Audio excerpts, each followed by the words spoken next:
नमस्कार। मानविकी विद्यापीठ द्वारा संचालित इस परामर्श सत्र में आप सबका स्वागत है। आज हम पीजीडीआरपी के बारे में बात करेंगे। पीजीडीआरपी यानी रेडियो प्रसारण में स्नातकोत्तर डिप्लोमा का जो कार्यक्रम है उस पर बात करेंगे। जो भी विद्यार्थी इस पाठ्यक्रम के लिए विश्वविद्यालय में प्रवेश ले चुके हैं, उनको अध्ययन सामग्री मिल चुकी होगी, वे उसका अध्ययन कर रहे होंगे और जाहिर है कि जब रेडियो से संबंधित पाठ्यक्रम उन्होंने लिया है तो मन में एक आकांक्षा होगी ही कि वे जब इस पाठ्यक्रम को कर लेंगे तब, या करते हुए भी वे रेडियो के लिए कुछ लिखें, रेडियो के लिए कुछ काम करें। और जब इस प्रक्रिया में वे रेडियो स्टेशन जाएंगे, अपने आसपास के रेडियो स्टेशन या किसी भी रेडियो स्टेशन जाएंगे, तो उन्हें कई तरह के काम वहां मिल सकते हैं, जिनमें कुछ प्रमुख कार्य हैं जो रेडियो पर प्रमुखता से प्रसारित होते हैं। ऐसे कार्यक्रम जैसे रेडियो धारावाहिक, रेडियो नाटक और रेडियो वार्ता। तो आज हम इन तीन जो पक्ष हैं, मतलब रेडियो धारावाहिक, रेडियो नाटक और रेडियो वार्ता, जो तीन विधाएं हैं, इन्हीं के विभिन्न पक्षों पर बात करेंगे कि कैसे इनको लिखा जाता है, इनको लिखने में क्या क्या सावधानियां बरतनी चाहिए, किन नियमों का पालन करना चाहिए, कैसी भाषा होनी चाहिए। इन तमाम बिंदुओं पर आज हम बात करेंगे। आप ध्यान से सुनिएगा। आज आपसे बात करने के लिए हमने विशेषज्ञ के रूप में डॉक्टर रविंद्र कुमार त्यागी को बुलाया है। डॉक्टर त्यागी विशेषज्ञ हैं, वे रेडियो में कार्यरत हैं, लंबा अनुभव है उनका लिखने का, लिखाने का। तो आज आपसे बात करेंगे रेडियो धारावाहिक के बारे में, रेडियो वार्ता के बारे में और रेडियो नाटक के बारे में। डॉक्टर त्यागी, आपका स्वागत है। आप हमारे विद्यार्थियों को बताएं। धन्यवाद डॉक्टर श्रीवास्तव जी। जैसा कि आपने बताया कि आज हम बात करेंगे धारावाहिक, जो रेडियो धारावाहिक है उनके लेखन पर, और रेडियो वार्ताओं के लेखन पर और नाटक के। जी, हम में से सभी, चाहे वो आज के जमाने के लोग हों या पुराने समय के लोग हों, रेडियो से सभी परिचित हैं। बिल्कुल। और रेडियो को लिखना बाकी और जो लेखन की विधाएं हैं उनसे थोड़ा सा हटकर है, फर्क है। लेकिन इससे पहले कि हम इसके लेखन पर बात करें, मैं थोड़ा सा बताना चाहूंगा कि चाहे वो नाटक हो, चाहे वो वार्ता हो और चाहे वो धारावाहिक हो, कुछ उद्देश्य होते हैं लेखन के। हम रेडियो पर जो कार्यक्रम प्रसारित करते हैं, हालांकि हर तरह के लेखन के उद्देश्य लगभग एक जैसे ही होते हैं, और वो होते हैं कि लोगों को किसी ना किसी रूप में उस लेखन से फायदा पहुंचे।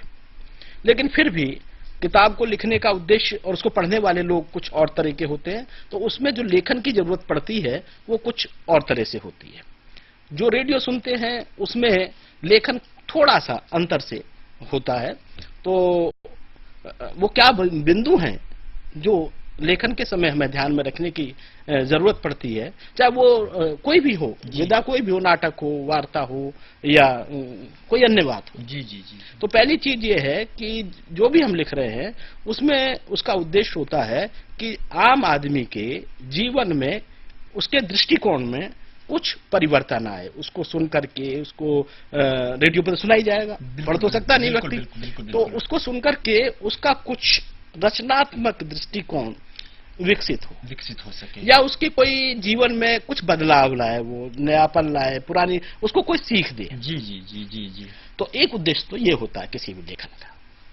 दूसरा ये होता है कि उसको कोई शिक्षा मिले उससे, बिल्कुल, उसको कोई सूचना मिले उससे, या हम जिस समाज में रहते हैं उसकी कुछ परंपराएं होती हैं, उसके कुछ रीति रिवाज होते हैं, और उसकी एक हेरिटेज होती है, उसकी एक विरासत होती है। बिल्कुल बिल्कुल बिल्कुल।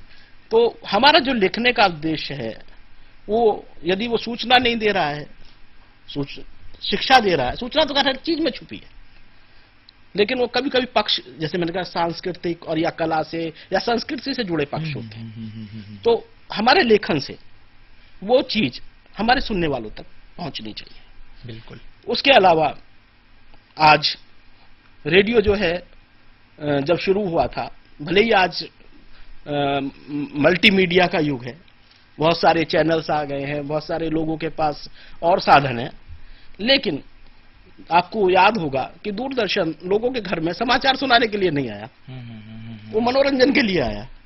तो रेडियो की भी एक खास बात है कि रेडियो को बहुत सारे लोग, ज्ञान के लिए तो लोग सुनते ही हैं, और जैसे समाचार सुनने के लिए किसी घर में जाइए आप, आज हो समय या पुराना समय हो, तो तुरंत यदि वहां बिजली नहीं है तो रेडियो का इस्तेमाल लोग करते हैं और उसे खोल करके के उन्हें सूचना मिल जाती है। लेकिन वो ज्यादा काम क्या करता है, आपने यात्रा करते हुए देखा होगा, बसों में देखा होगा, या कहीं भी किसी दुकान पर, चाय की दुकान पर देखा होगा, मनोरंजन। हाँ, रेडियो एक लोगों को मनोरंजन के रूप में लोग जुड़ा रहा है, सर्वसुलभ साधन है। हाँ, बहुत मतलब आसानी से उपलब्ध हो जाता हाँ, है ये। तो नाटक जब हम देखते हैं तो सुनते हैं, रेडियो पे सुनते हैं।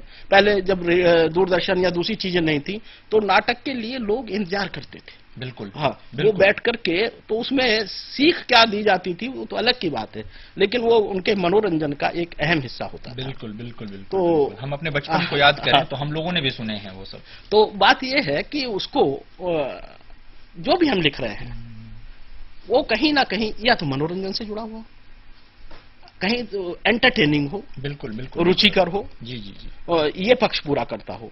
और एक बात ये है कि जो हमारा लेखन है, कई बार हम जो वार्ताएं देते हैं, जी जी जी, उनमें सूचनाएं होती हैं, सरकार की नीतियां होती हैं, बिल्कुल है? और कई बार विदेशों के बारे में जानकारी होती है, कभी देश के बारे में होती है, कभी समाज के बारे में होती है, कभी सरकारी नीतियों का प्रचार प्रसार होता है, उनसे जुड़ी ही बातें होती हैं। अब जैसे बहुत सारे विद्यार्थी हैं, कई बार ये आता है कि आजकल सुनने में, अखबारों में भी आपने पढ़ा होगा कि शिक्षा के लिए ऋण लिया जा सकता है। हाँ, ये बात आती है। नहीं, इसने तो बड़ी सहूलियत दी है लोगों को। खैर, हाँ, मतलब इसके अच्छा, आप विदेश पढ़ने जाना चाहते हैं तो उसके लिए भी ऋण लिया जा सकता है। अब अच्छा, ये बात अचानक सुन लेता हर कोई, लेकिन उसे पूरी जानकारी कौन देगा? बिल्कुल, तो कोई ऐसा विशेषज्ञ देगा जो उस पर पूरी जानकारी, पूर्ण वार्ता लिख सके। बिल्कुल बिल्कुल। तो एक तरह से एक नीति हो गई। मैंने एक उदाहरण के तौर पर ये नीति बताई है, इसलिए नहीं बताया कि इसमें कि लोन के बारे में कुछ बताना, लेकिन ऐसे बहुत सारी नीतियां आती हैं। कई बार ग्रामीण विकास से जुड़ी हुई नीतियां आती है, कई बार युवाओं से जुड़ी हुई नीतियां आती हैं सरकार से, तो समाज उत्थान की बहुत सारी नीतियां आती हैं। तो क्या होता है कि उन लोगों को जो उन क्षेत्रों से जुड़े होते हैं उस पर बड़ा ही सोच समझ करके आलेख तैयार करने पड़ते हैं, और उन आलेखों का प्रसारण रेडियो पर होता है, तो उनसे लोगों तक सूचना मिलती है। तो अब तक जो मैंने बात बताई उसमें मैंने किसी खास विधा के बारे में नहीं बताया, बल्कि ये बताया कि जब भी आप लिखना चाहें तो ये बातें आपका आलेख पूरी कर रहा है या नहीं कर रहा है। बिल्कुल। यदि आप ये जो मापदंड है इन पे आपका लेखन खरा उतरना चाहिए। बिल्कुल, रेडियो के लिए ये जरूरी चीज है। अब हम एक एक करके हाँ, उन विधाओं का जिक्र करेंगे, जैसा कि आपने कहा कि नाटक, जी जी जी जी, वार्ता और धारावाहिक। जी, मैं आपको बता दूं कि रेडियो जब शुरू हुआ देश में, जी, तो छोटे छोटे रेडियो क्लब बनाए गए थे, उनके थ्रू 1927 में लगभग शुरू हुआ। और नाटकों का जो प्रसारण है ये उसी समय से लगभग शुरू हो गया था, 1928 के आसपास। तो नाटक लिखने की एक कला भी विकसित हुई उसी समय। जी जी जी, उस समय समाज के सामने समस्याएं थी कुछ। नाटक सिर्फ मनोरंजन के लिए लिखे नहीं गए थे, उनमें चाहे सामाजिक भेदभाव की समस्या रही हो, सांप्रदायिकता की समस्या रही हो, और बाद में आते आते जब आजादी मिल गई तो और कई सारी ऐसी समस्याएं उभरी। परिवार कल्याण, देश में जनसंख्या बढ़ रही थी, बहुत सारी समाज में कुरीतियां थी। अब कई बार ऐसा होता है कि सीधा सीधा कहना बड़ा मुश्किल होता है। सुनने वालों को यदि ये बता दिया जाए कि आप में ये कमी है, इसे सुधार करिए, तो वो इतना अच्छा नहीं लगता। तो नाटकों का सहारा मनोरंजन के साथ साथ ऐसा लिया गया था कि उनसे इनमें से किसी उद्देश्य की पूर्ति वो करता हो। राष्ट्रीय एकता से जुड़ा हुआ नाटक यदि लिखना है, या सामाजिक सद्भाव, सांप्रदायिकता के विरोध में लिखना है, तो सीधा हम उन विषयों पर न आकर के एक कोई ऐसी कहानी लिखी जाती है जो किसी ना किसी तरह से, तो उस नाटक की सबसे पहली शर्त ये है कि आप वो उद्देश्यपूर्ण हो। बिल्कुल, उसका कोई ना कोई उद्देश्य होना चाहिए। कहानी का, चाहे उसमें जैसा कि मैंने अभी आपको बताया कि चाहे उसमें राष्ट्रीय एकता हो, चाहे सामाजिक सद्भाव हो, सामाजिक न्याय हो, परिवार कल्याण हो, सामाजिक बुराइयों पर कोई बात होती हो, रीति रिवाजों पर हो बात, या हमारे बहुत सारे ऐसे त्योहार हैं, या अभी पिछले दिनों खैर नाटक का अक्सर ये होता है कि वो 1-2 एपिसोड में खत्म हो जाता है। धारावाहिक में हम बाद में बात करेंगे ही, लेकिन धारावाहिक और नाटक का अंतर ये है कि धारावाहिक बहुत सारी कड़ियों में होता है और नाटक जो है वो एक 1-2 कड़ी में वो समाप्त हो जाता है लगभग, उसकी ऐसी बात होती है। तो उसकी एक कहानी होनी चाहिए, उसका एक उद्देश्य होना चाहिए। अब जब वो लिखने वाला व्यक्ति है, जब वो नाटक लिख रहा हो, तो उसको ये समझ होनी चाहिए कि वो जो पात्रों की संरचना कर रहा है, उसके पात्र किस तरह से उस भाव को ला पाएंगे। स्क्रिप्ट इस तरह से उसकी आलेख लिखा जाना चाहिए कि उसमें वो भाव, जब आपने देखा होगा कभी कोई स्क्रिप्ट देखी हो नाटक की, तो नाटक लिखने वाले ऐसे ही नहीं लिखते चले जाते हैं जैसे कि हम किताबों में पढ़ते हैं। बिल्कुल, बिल्कुल। जब रेडियो के लिए नाटक लिखे जाते हैं, उनकी रेडियो लेखन एक अलग तरीके से होता है। जैसे पटकथा लिखी जाती है, ऐसे ही रेडियो आलेख भी लिखा जाता है। तो पटकथा में और रेडियो आलेख में जो अंतर ये है कि उसमें आदमी, जैसे कोई दृश्य है, उस दृश्य के लिए आपको लिखने की जरूरत नहीं पड़ती, वो दिखाई देता है पटकथा में। जब दूरदर्शन पर हम कोई चीज देखते हैं तो वो दिखता चला जाता है, लेकिन रेडियो के लिए उसको क्रिएट करना पड़ेगा। ध्वनि कैसे निकलेगी, उन्हें ये बताना पड़ेगा। यदि बारिश हो रही है तो लेखक ये लिखेगा, देखिए बाहर इतनी तेज बारिश हो रही है, दूसरा कहेगा हाँ तो पूरा भीग गया, और बाहर निकलने लायक मौसम नहीं है, देखिए हवा कितने जोरों से चल रही है। अब वो ये सब चीज बतानी पड़ती है उसे मुंह से, तो वो स्क्रिप्ट लिखने वाला उस सीन को, उस जो खास दृश्य है उसको क्रिएट करने के लिए अपने पात्रों से वो बात कहलवाता है। तो उसे लिखते समय वो वहां लिखेगा। यदि आपको किसी दृश्य का वर्णन करना है तो उस दृश्य को लिखा जाता है इस तरह से, और उसको आप फोटो की तरह से दिखा नहीं सकते। मतलब यहाँ चित्रित नहीं है, वर्णित है। यहाँ पर दृश्य वर्णित करना पड़ता है, तो इसलिए उसको वर्णन करना पड़ेगा उस दृश्य का, वो किसी पात्र से अपने से कहलवाना पड़ेगा। कई बार जैसे कहा कि उसने बारिश बहुत तेज हो रही, तो ध्वनि माध्यमों का इस्तेमाल होता है जिन्हें साउंड इफेक्ट्स बोलते हैं, तो वो वहां पर लिखने वाला ये लिख देता है कि यहाँ इस प्रकार का ध्वनि प्रभाव इस्तेमाल किया जाए। जैसे उसने कहा कि बारिश हो रही है, तो बारिश की एक आवाज होती है जो कानों से पहचानते हैं कि बारिश की आवाज है, तो उसका ध्वनि प्रभाव बात करते हुए लगाया जाता है। या कोई ये कह रहा हो कि तूफान बहुत तेज होता जा रहा है, तो तूफान में एक अलग भयाव है, सीटियां सी निकलती हुई, तो उसके ध्वनि प्रभाव के एक बड़े, ये भी एक कला है, तो उसको उस तरह के ध्वनि प्रभाव लगाए जाते हैं। कई बार आपने देखा होगा कि कई नाटक सुन रहे हो आप कि रेल के चलने की आवाज आती है, सीटी की आवाज आती है, एक पुलिस वाला डंडा फटकारने की आवाज आती है। तो जब भी कोई भी विषय पर सीन लिखा जा रहा हो, तो लेखक की ये सावधानी होती है कि वो वहां पर वो उसका संकेत करे। बिल्कुल, बिल्कुल, कि आपको यहाँ ये लेना है, यहाँ दृश्य परिवर्तन करना है, यहाँ पर दृश्य परिवर्तन के लिए संगीत का इस्तेमाल करना है। नाटक में ये है कि कई सारी चीजें एक साथ चलती हैं, उसमें संगीत की भी जरूरत पड़ती है, उसमें ध्वनि प्रभावों की जरूरत पड़ती है, उसमें पात्रों की जरूरत पड़ती है। अब पात्रों के लिए भी वो लिखता है।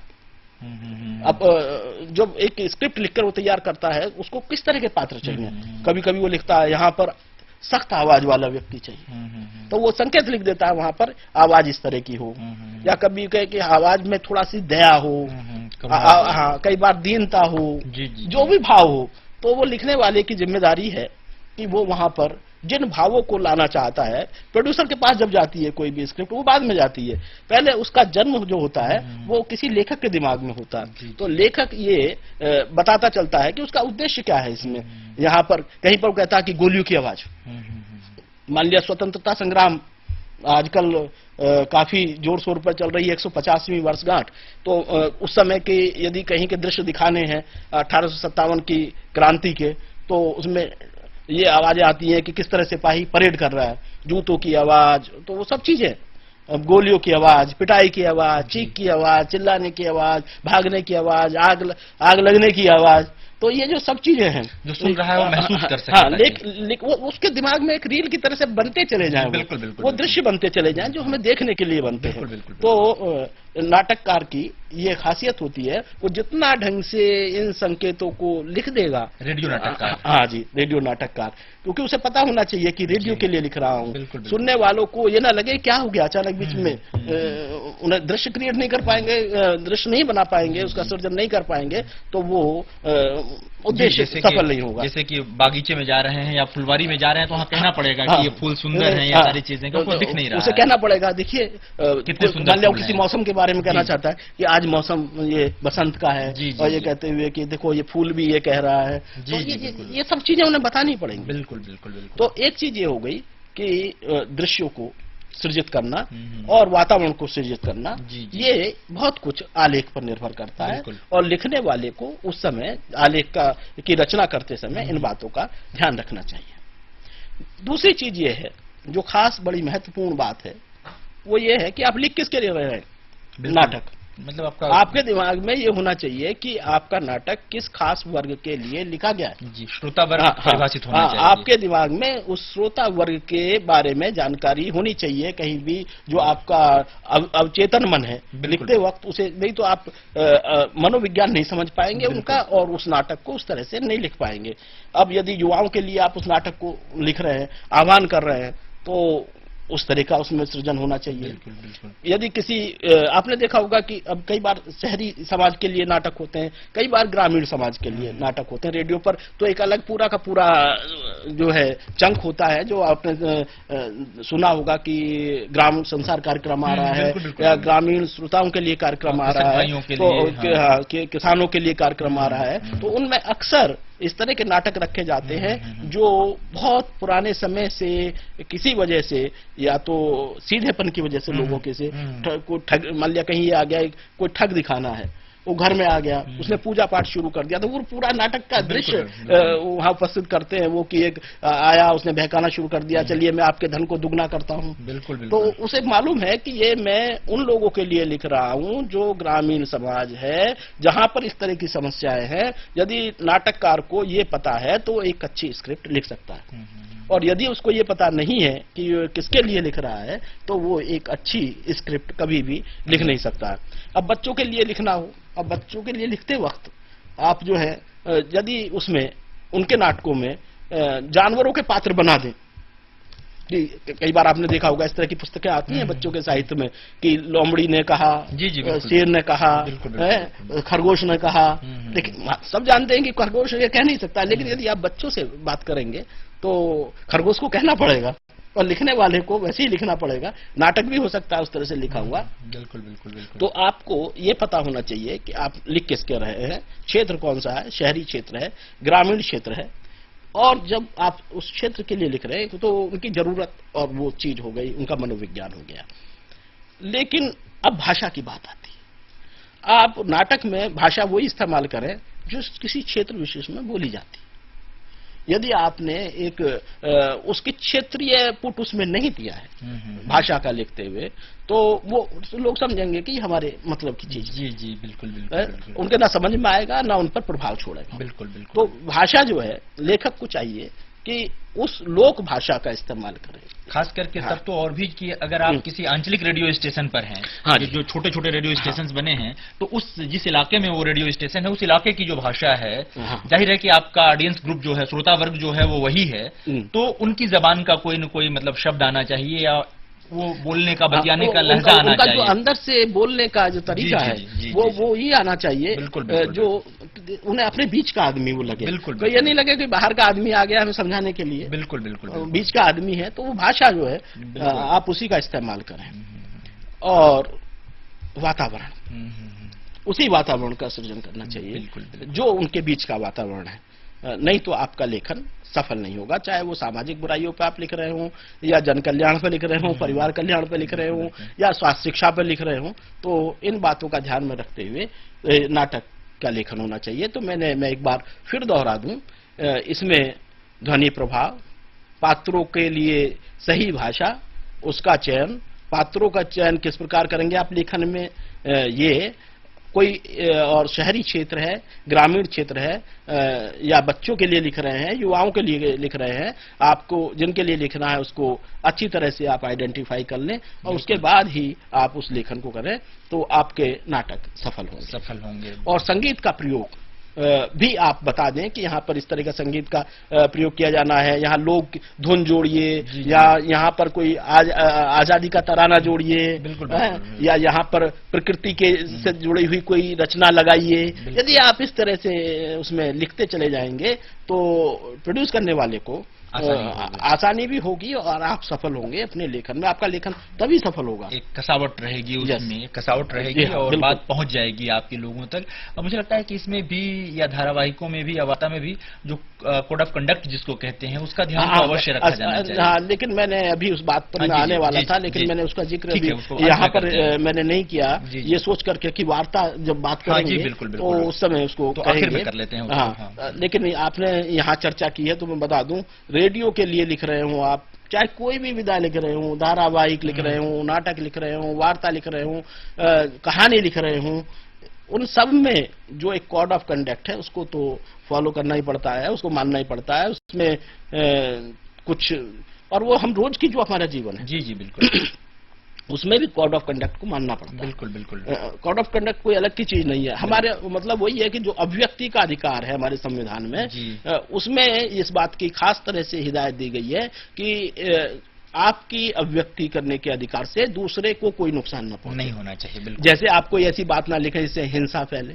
जी, सामाजिक सद्भाव को चोट पहुंचे, जी, किसी व्यक्ति विशेष की आलोचना ना करें, जी, तो ये कुछ खास न्यायालयों की आलोचना ना करें, अपने धर्म, अपने राष्ट्रीय जो हमारे महत्व की चीजें हैं, हमारे सिद्धांत हैं, उन पर चोट ना करें। बिल्कुल। तो ये थोड़ी सी बातें हैं। ये तो चाहे आप नाटक लिख रहे हो, चाहे वार्ता लिख रहे हो, और चाहे और कोई चीज लिख रहे हो, चाहे आप जनरल किस चीज के लिए लेखन कर रहे हो, इस बात का ध्यान रखना तो जरूरी होता है। जी बिल्कुल। तो अब बात नाटकों से हम धारावाहिकों की तरफ आते हैं, क्योंकि कई बार सुनने वाले वैसे अंतर तो करते हैं, लेकिन नाटक और धारावाहिक में खास अंतर महसूस नहीं कर पाते हैं। लेकिन नाटकों में और धारावाहिकों में काफी अंतर होता है। जी, नाटक का जैसे मैंने शुरू में बताया, धारावाहिक में पात्र होते हैं गिने चुने, 5 या 10 पात्र। आपने देखा होगा कि आजकल जो टेलीविजन पर धारावाहिक आते हैं उनमें वर्षों बीत जाते हैं। जी, और वो चलते रहते हैं। नाटक वर्षों नहीं चल सकता। तो सबसे पहले ये धारावाहिक जैसा नाम है, वो कड़ी दर कड़ी वो चलता रहता है। नाटक 1 भाग, 2 भाग, 3 भाग, 4 भाग, इससे अधिक मैं नहीं समझता कि कोई नाटक होता है कि फ्लॉप होने की भी गुंजाइश रहती है कि वो बात पहुंच नहीं पाती। तो जब धारावाहिक लिख रहे हो उसमें कुछ चीजें हैं, बाकी चीजें तो आपके नाटक के लेखन जैसी हैं। जैसे आप बताते हैं कि संगीत का प्रयोग कहीं कहीं पर बदलाव के लिए किया जाता है, तो अमूमन आपने देखा होगा जो धारावाहिक लिखे जाते हैं, धारावाहिक क्योंकि एक दिन नहीं चलता है, धारावाहिक बहुत सारे दिन चलता है, वो वर्षों वर्ष चल सकता है, 6 महीने चल सकता है, साल भर चल सकता है। तो आपने देखा होगा कि कई बार जब दूरदर्शन पर कोई प्रोग्राम आता है तो उससे पहले एक संकेत धुन या संकेत गीत, जी, जिसे हम शीर्षक गीत भी कहते हैं, जी बिल्कुल, वो बजता है। कई बार देखा होगा आपने कि समाचार जैसी आए उससे पहले एक धुन बजी। तो आदमी को उस समय ये जरूरत नहीं पड़ती है कि वो जान जाता है दूर से ही समाचार आ गए, उसको ये मालूम पड़ जाता है। ऐसे ही आपने देखा होगा कि जब एक खास समय पर दूरदर्शन ने रामायण और महाभारत का प्रसारण किया तो उस समय पर गलियों में लोग भीड़ लग जाती ये नहीं, उनमें ये पता चल जाती थी एक खास तरह का, जब उनका शीर्षक गीत बजता था कि अब शुरू हो गया, जी बिल्कुल, या ये खत्म हो गया। जी। तो जो भी धारावाहिक लिखने बैठे हैं आप, बिल्कुल उसकी जो भी कथा हो उससे जुड़ता हुआ एक शीर्षक गीत यदि आप लिख सकते हैं जरूर, तो धारावाहिक के साथ एक गीत इस तरह का जो उसके शीर्षक से जुड़ा हुआ हो, उसकी आत्मा से जुड़ा हुआ हो, वो अवश्य दे दें, लिखे उसे, उससे ये बहुत अच्छा रहता है, उसकी एक पहचान बनती है, क्योंकि उससे वर्षों वर्ष चलना होता है। तो एक पहचान गीत जैसे शीर्षक गीत के नाम से या अंत होने वाला गीत, जी, जी, 1-1.5 मिनट का, उसके साथ आपने हर एक आजकल जो धारावाहिक चलते हैं उनमें आपने देखा होगा वो गीत एक खास संगीत के साथ बिल्कुल जुड़ा हुआ होता, उसे लिखें। दूसरी चीज ये है कि कई बार आपने जो धारावाहिकों को सुनने वाले लोग हैं या देखने वाले लोग हैं उनसे कुछ आलोचनाएं सुनी होंगी धारावाहिक की। बिल्कुल। वो आलोचनाएं किस तरह की होती हैं वो मैं यहाँ बताना चाहता हूँ। लिखने वाले जो हमारे विद्यार्थी हैं इस समय सुन रहे हैं वो इस बात का ध्यान रख लें कि स्टोरी जो होती है, कहानी जो होती है, मूल कहानी, वो कई बार पता नहीं चल पाती है, भटक जाती है। तो उस बात का ध्यान रखा जाए कि हम कहानी क्या लेके चले थे। 6 महीने तक पता ही नहीं चलता है। कई बार आप कोई दूरदर्शन खोलिए या टेलीविजन का कोई भी चैनल खोलिए, जो आप 6 महीने पहले कोई चीज देख रहे थे, 6 महीने बाद आपने देखा तो आपको लगा कि कोई कहानी तो गई नहीं बीच से, कहीं भूल रह जाता है। ये तो मैंने देखा था वही है। तो अनावश्यक विस्तार, उससे बचा जाना चाहिए धारावाहिक। बिल्कुल। वो अरुचिकर बनाता है उसे, चाहे उसके कारण जो भी रहते हों, लेकिन अनावश्यक विस्तार उसका नहीं होना चाहिए। बिल्कुल। कहानी मूल उससे नहीं भटकनी चाहिए। और जो उसमें उप कहानियां हैं, कहानियों में उप कहानियां, कई बार आजकल ये लेखन की एक वो बन गई है कि एक कहानी में दूसरी कहानी, तीसरी कहानी, चौथी कहानी जुड़ती चली जाएगी और उसमें पता नहीं चलेगा कि पहली कहानी कौन सी थी। तो इसलिए उप कहानियों का इस्तेमाल केवल वहीं पर करें, उपकथाओं का इस्तेमाल जहां पर आपको आवश्यक लग रहा हो, अन्यथा उसकी जरूरत नहीं है। तो उपकहानियां कम से कम करें। उसके साथ साथ तारतम्यता, बिल्कुल। कड़ी दर कड़ी वो जुड़ता जाना चाहिए। बिल्कुल। कहानी अलग न लगे। उसमें कहीं भी ये चीज भंग नहीं होनी चाहिए जो उसकी कंटिन्यूटी है। बिल्कुल।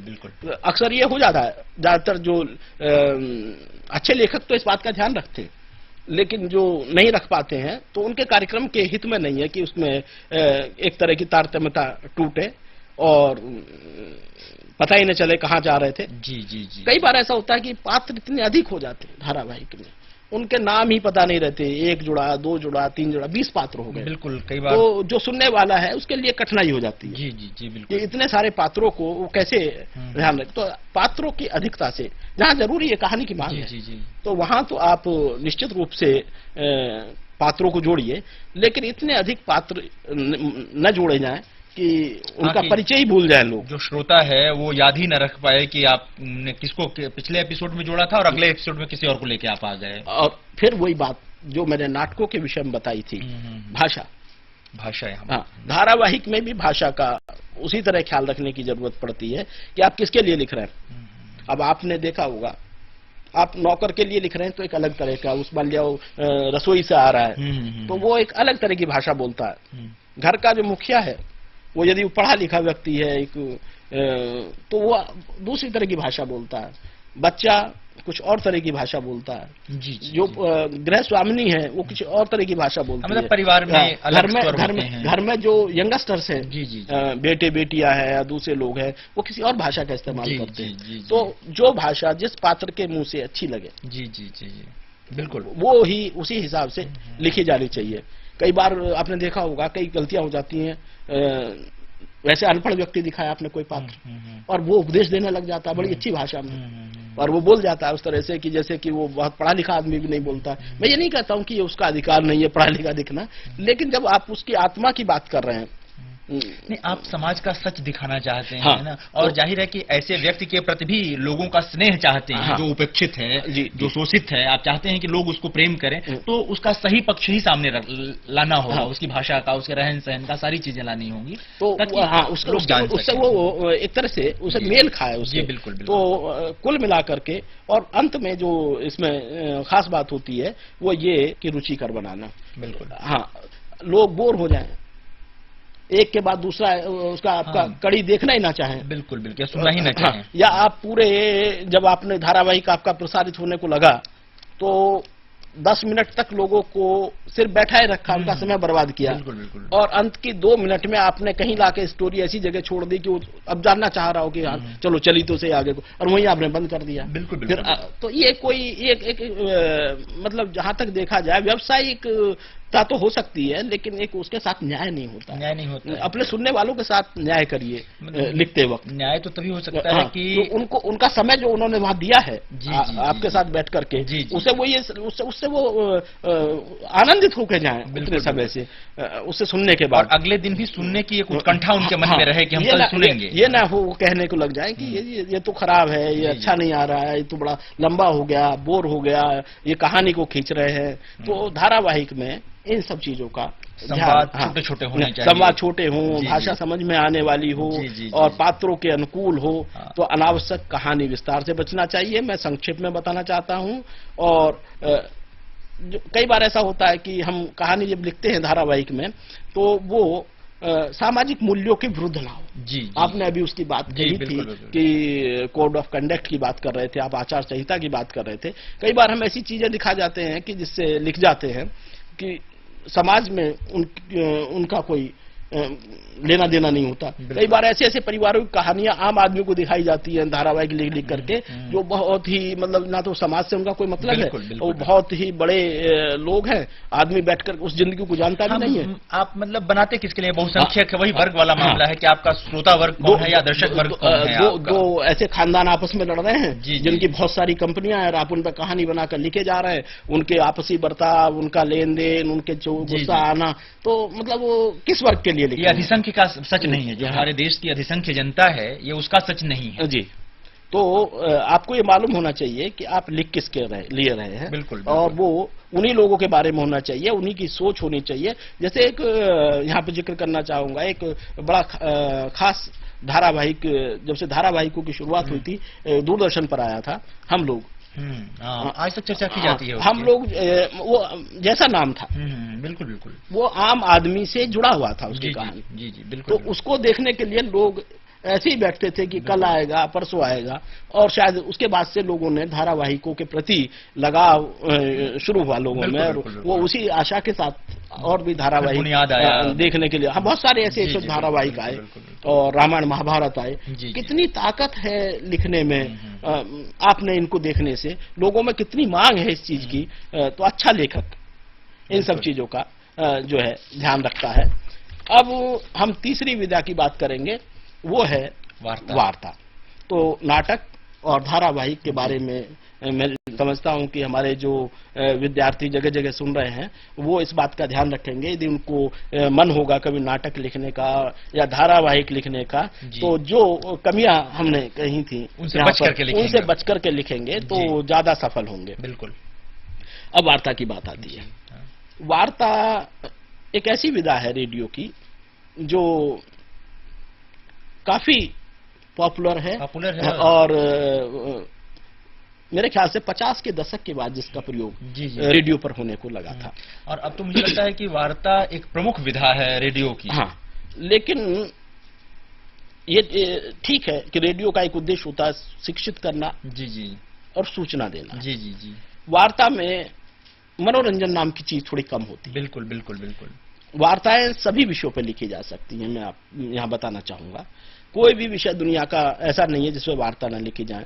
जैसे मैं कहूँ यहाँ पर बच्चों के लिए भी वार्ताएं लिखी जाती हैं। बिल्कुल। विद्यार्थियों के लिए भी वार्ताएं लिखी जाती हैं। विद्यार्थियों की समस्याएं हैं। हाँ, उनके लिए, युवाओं के लिए वार्ताएं लिखी जाती हैं। खेलों पर वार्ताएं होती हैं, विज्ञान वार्ताएं होती हैं, साहित्यिक वार्ताएं होती हैं, और आर्थिक वार्ताएं होती हैं। मतलब कौन भी कला पर वार्ताएं होती हैं। मतलब ऐसा कोई विषय नहीं है जिस पर आप वार्ता ना लिख सकते हो। वार्ता एक ऐसी चीज है कि जिसमें आप अनावश्यक समय नष्ट नहीं कर सकते। बिल्कुल। ये बात बड़ी चर्चा की रहती है। कई बार आपके विद्यार्थी इस बात को पूछते होंगे जब आप क्लास लेते हैं कि जी वार्ता का अवधि कितनी होनी चाहिए। बिल्कुल बिल्कुल। तो कई बार बहुत सारे लोग कहते हैं कि साहब 15 मिनट अवधि होनी चाहिए वार्ता की। दूसरा कहता है कि साहब 10 मिनट होनी चाहिए। कोई कहता है नहीं 7 मिनट होनी चाहिए। लेकिन कोई कहता है नहीं वार्ता तो 5 मिनट की बहुत है। बड़ी बोझिल होती है, 5 मिनट बहुत है। तो इसमें कोई ऐसा मापदंड नहीं है कितने समय की हो, क्योंकि वार्ता यदि जिस विषय से जुड़ी हुई होती है, 15 मिनट की वार्ता तो निश्चित रूप से एक बड़ी वार्ता है। निश्चित निश्चित। 15 मिनट की वार्ता सुनने का समय किसी के पास नहीं होता, नहीं होता। इसलिए वार्ता 15 मिनट की तो नहीं होनी चाहिए, जहां तक मैं समझता हूं। ऐसा तो कोई मापदंड नहीं है, लेकिन क्योंकि एक उच्चारित शब्दों का वो है और आपको लगातार सुनना है, कहना है, अब दूसरे को सुनना है, तो 15 मिनट तक लंबा होता है, लंबा हो जाता है। तो ये आपको जो आप कहना चाह रहे हैं उसका यदि उद्देश्य पूरा नहीं हो रहा है और वो उस व्यक्ति तक नहीं पहुंच रहा है, तो 15 मिनट की वार्ता सलाह योग्य नहीं है। बिल्कुल। तो वार्ता की अवधि जो अच्छी वार्ताएं मानी गई हैं उनमें 5 से लेकर के 7 मिनट तक की वार्ताओं को अच्छी वार्ता माना जाता है जी। 10 मिनट भी ज्यादा होती है, 10 मिनट। लेकिन कुछ विषय होते हैं जो 10 मिनट में पूरे नहीं हो सकते। जैसे मैं उदाहरण के तौर पर बताऊं, साहित्यिक वार्ताएं जो होती हैं उनको 5 मिनट की वार्ताएं नहीं दी जानी चाहिए, क्योंकि मान लिया आपने किसी भी कई बार बड़ी रुचिकर वार्ताएं आती है, आपने लिखी वार्ता किसी लेखक पर, कवि पर, प्रेमचंद पर, हाँ, अब प्रेमचंद पर 5 मिनट में आप क्या बताएंगे? जी बिल्कुल बिल्कुल बिल्कुल नहीं। हाँ, प्रेमचंद पर लिख रहे हैं, कबीर पर लिख रहे हैं, हाँ, तुलसी पर लिख रहे हैं, या महादेव वर्मा पर आप 5 मिनट की वार्ता लिखने को बैठ जाएं तो क्या बताएंगे? बिल्कुल बिल्कुल बिल्कुल। तो साहित्यिक वार्ताएं जो हैं जी जी, उनमें क्योंकि कई जगह से आप उदाहरण देते हैं, कई उनका लिखा हुआ बताते हैं, तो उसको अवधि जो है वो 10 मिनट तक भी जा सकती है, क्योंकि 5 मिनट में उसके साथ अत्याचार हो जाएगा। जी जी।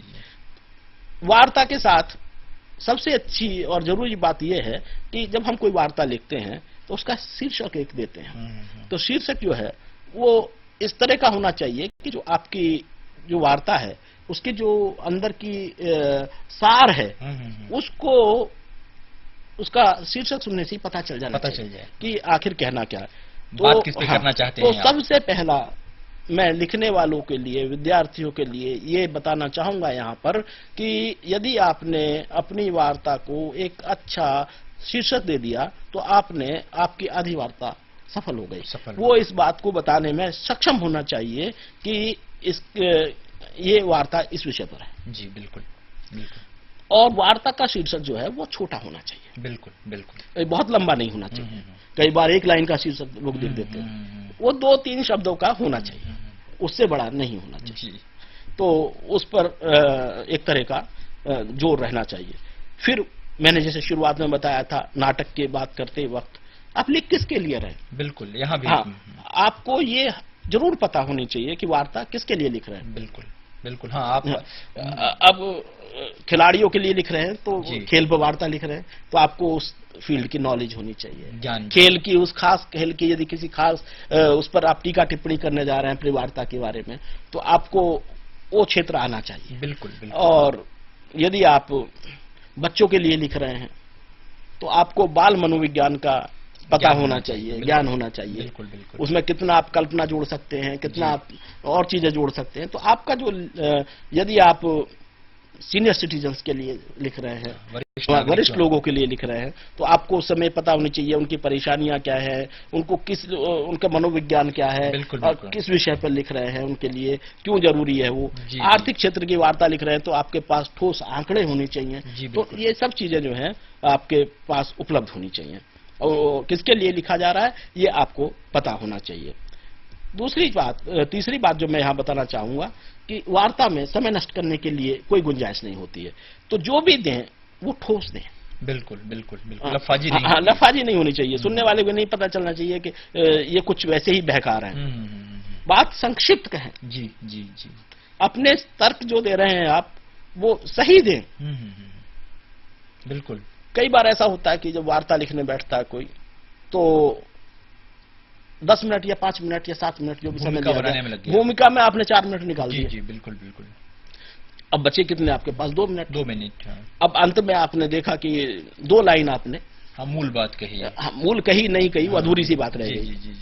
तो इसलिए अपनी वार्ता में आप जब भी लिखने बैठे, यदि आप 5 मिनट की वार्ता लिख रहे हैं तो उसका टाइम को सही से विभक्त कर लें, उसे बांट लें कि हम इसका परिचय देंगे 2 मिनट में जी, उसके बाद जो हमारे आंकड़े हैं, तर्क हैं, वो 2 मिनट में जी, उसके बाद जो सजेशंस हैं जी जी वो 2 मिनट में, और उसके बाद यदि कोई उसका निष्कर्ष है तो उसका 1 मिनट या 2 मिनट में यानी देंगे। रूपरेखा तो आपकी स्पष्ट होनी हाँ, चाहिए वार्ता की पूरी। हाँ, तो इसका ये है कि यदि आप लिखने जा रहे हैं जी, जी। और आपने 5 पॉइंट अपने मन में ये रख लिए, शीर्षक रख लिया, उसमें आपने उसकी भूमिका रख ली, उसमें आपका सार क्या है वो रख लिया, आपका निष्कर्ष क्या है ये रख लिया, तो आप पहले बैठ करके हर एक पर अलग से एक एक पेज, 2-2 पेज जो है अपने लिख लीजिए। सामग्री अपने पास इकट्ठी करने के बाद उसको लिख करके रख लीजिए आप 2 पेज में, 1 पेज में।